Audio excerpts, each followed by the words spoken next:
si Vice Ganda sa isang content creator nang tutukan nito ang komedyante ng kamera sa publiko. Kahit aminado ito, hindi niya ito kilala, sumagot nga si Vice nito na tila o wala sa mood at saan naman ang content creator online sa kabilang network umano ito nanonood kaya hindi niya ito nakilala.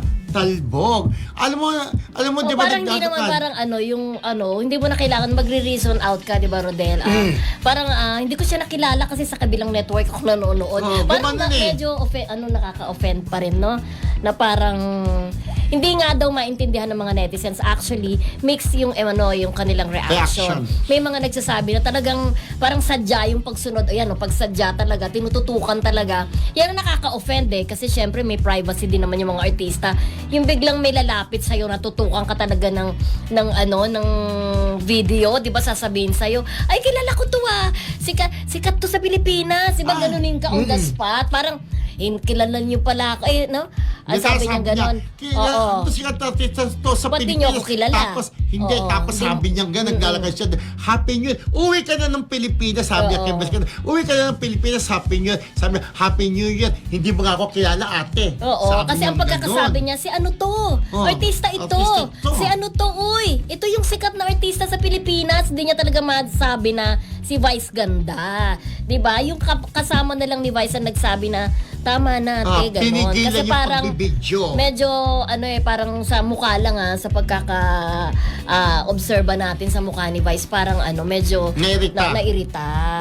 Di ba kasi parang sinasadya mo na parang pag ganito yun parang hinuhuli ko ano yung magiging reaction mo. Siyempre, pag ikaw kinukunan, ano ba ako? Yung magiging mabait ba ako? Kasi kinukunan ako ng video, di ba?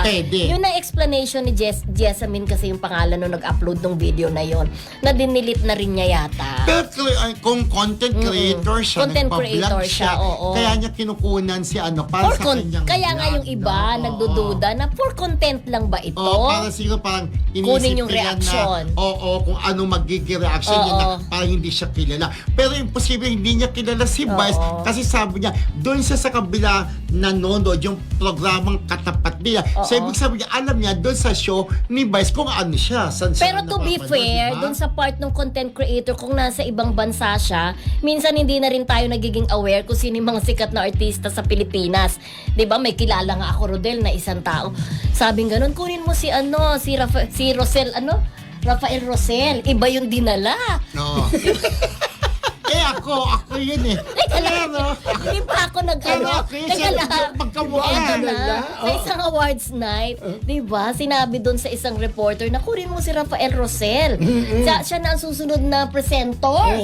Sabing gano'n, dinala, nagmamadali yung reporter na yon, dinala. Di ba? Tapos yung dinalang aktor, hindi naman kumikibo.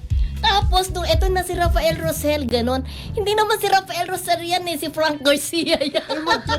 Ba't umuha naman siya? Nung ikaw na representator Rafael Rosel, umuha naman siya. Kasi bit mo siya, di ba? Ikaw na.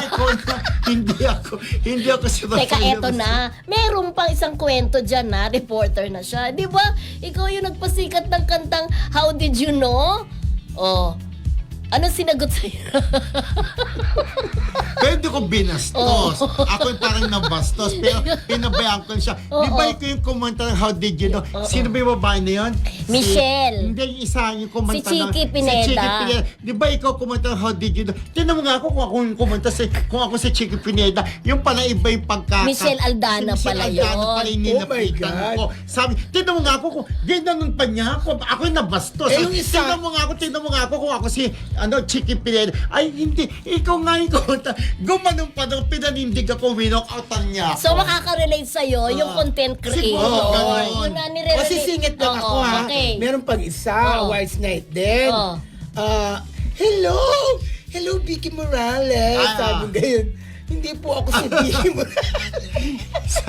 Ako po si Bernadette Sembrano. Ikaw naman yun. Hindi ako yun. Ako isang kaibigan natin. Si Bernadette Sembrano po ako. Ako namamali-mali din ako. Admittedly naman talaga. Nagkakamali sa mga artista kasi magkakamukha. Lalayo ka pa ba? Sabi nga Gina Bonaby. Ba't magkakamukha din mga artista niyan? Kasi pare-pares na tokado ang ilong. Kaya nagiging magkamukha na sabi niya. Anyway, balik tayo. Balik tayo kay Vice Ganda. Pero ako naintindihan ko, marami rin kumampi kay Vice. Naintindihan ko rin naman yung pinanggagalingan niya. Oo naman. Ang hirap naman din talaga ma-on the spot na igaganon na lang yung video sa'yo, di ba? Mga artista yan, deserve din naman nila yung privacy o Yes. tinatawag nila na parang space, di ba? Like what happened also to Lea Salonga na ura-urada, papasok sa dressing room, magpapapicture, di ba? Parang ganun lang din yun eh. Pero need nila ang privacy ako din. meron nga nagsasabi na baka na-starstruck yung content creator Oo. kaya hindi niya mabanggit yung pangalan ni Vice. Pero ako, imposible hindi niya makilala si Vice dahil sabi nga niya, nanonood siya sa katapat na ng kanilang programa. Oo. So alam niya, naggaling to sa It's Showtime. Napapanood niya si Vice. Hindi niya na siguro masabi dahil sabi nga ng iba, pinagtatanggol din siya, baka na-starstruck na. Pero hindi ako, kung makikita ko yung ay, si Vice ka, ayaw nga. Kaya hindi mo lang din alam. Ayaw lang natin i-judge yung girlita na baka mamaya talaga. Doon sa kalabang noon time show, hindi na natin babanggitin ko anong show. lang din siya na, ito.